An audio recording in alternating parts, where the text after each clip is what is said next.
Who is the Western media serving? The BBC have MI5 offices. I think what we're looking at here is a potential Third World War.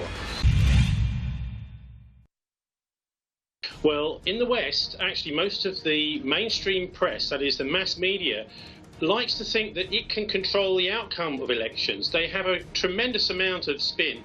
Newspapers like Rupert Murdoch's Sun boast of always predicting correctly who the Prime Minister is going to be, who the winning party is going to be, because what they tend to do is whoever they don't want to win the election, they release in the run-up all sorts of scandals to do with that party. So the press plays a very important part now in the West, and they actually work very closely together. So we have this massive plurality of different newspaper outlets, of television and radio, but actually there's a tiny number of people control all of them, and many of them are the same, effectively neocon, pro-war faction.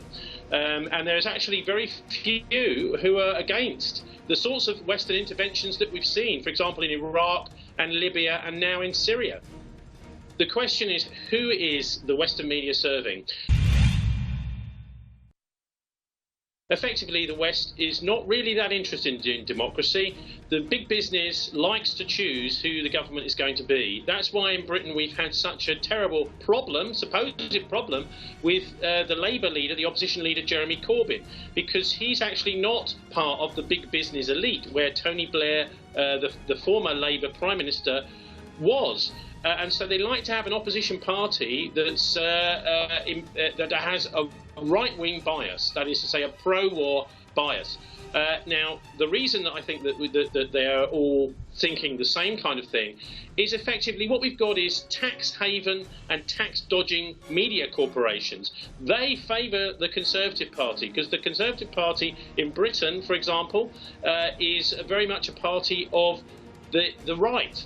And what it's doing is it's making sure that the rich and powerful don't pay their fair share of tax. And so what we've got is the media generally steering towards this point of view, that the rich are in control, the rich have a right to decide what the outcome of elections are going to be, and they have immense lobbying power within the media. Most of the most articulate intellectual voices on the left are shut out completely. Just as, for example, in the run-up to the Second World War, the British Prime Minister Winston Churchill was shut off from the BBC. He wasn't allowed to speak. He wasn't allowed to talk on the BBC in the run-up to the Second World War. In the same way that most of the sensible intellectual voices are now shut off from the BBC.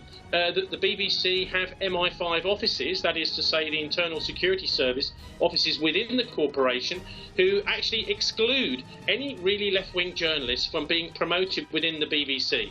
That means you end up with a very narrow point of view amongst the producers and the journalists in charge of the BBC, and that people like me, for example, who they trained, aren't really able to pursue the truth. And that's what we should be doing, and also working for peace. There is a very strong lobby in the West which wants to see intervention in Syria, and that they are prepared to use any sorts of devious means in order to try and quickly trick, literally over the space of a week, politicians and the public and the press into agreeing to intervene in Syria, as we saw with the Duma alleged attack in Duma a couple of weeks ago. And so really you've got to be very clever in order to see through the enormous wave of lies that appears on the television every time, just as we saw in the run-up to the invasion of Iraq, the dodgy dossier and the weapons of mass destruction then. All lies.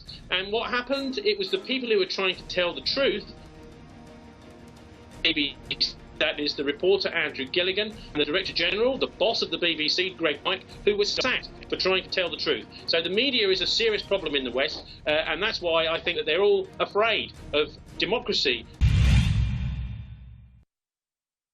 Particularly because he's also moving away from NATO. Now, NATO, of course, is starting to fracture, as there's a lot of pressure put on European countries to get involved in Syria, for example, which they don't want to do. NATO has completely, I think, outlived its purpose back in the 1940s to resist the Soviet invasion, and yet they're going around actually now looking for trouble, looking for fights, and looking for wars. The reason for this is there's a very pro-lobby pro-war lobby faction who makes money from wars. That is to say, the people who claim the resources that are taken during the war, and also, of course, the people that make money from selling weapons.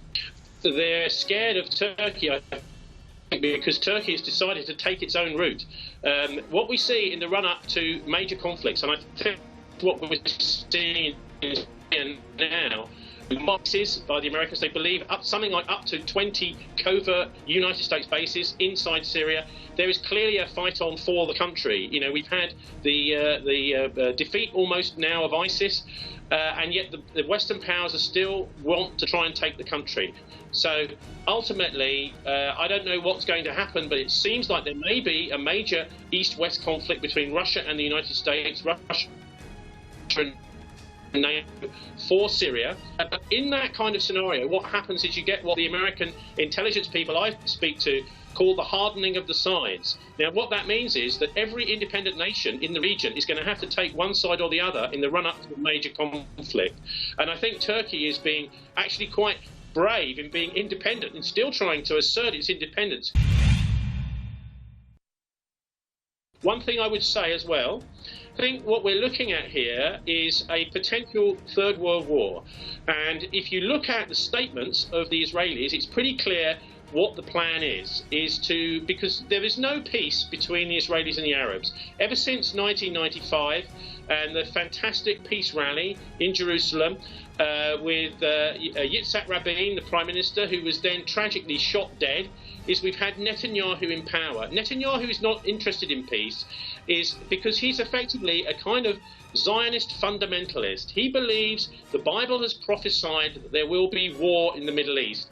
And he sees that as between Iran and Israel. One of the major signs is the moving of the embassy from Tel Aviv, the US embassy, and other embassies possibly, to Jerusalem. Then after that, what will, I believe, happen is you'll see the Al-Aqsa Mosque demolished on Temple Mount and the rebuilding of the Jewish temple. Obviously, many Jews want to see this, but this is potentially going to ignite a Third World War. So you'd have Iran and you'd have the other Arab nations fighting and Islamic nations fighting the Israelis, and that would of course drag in other countries like the United States and Russia, who very much have a presence nearby in Syria. That sort of US-Russia conflict could then bring in China too. And I think that's the scenario we've got to be very careful doesn't happen.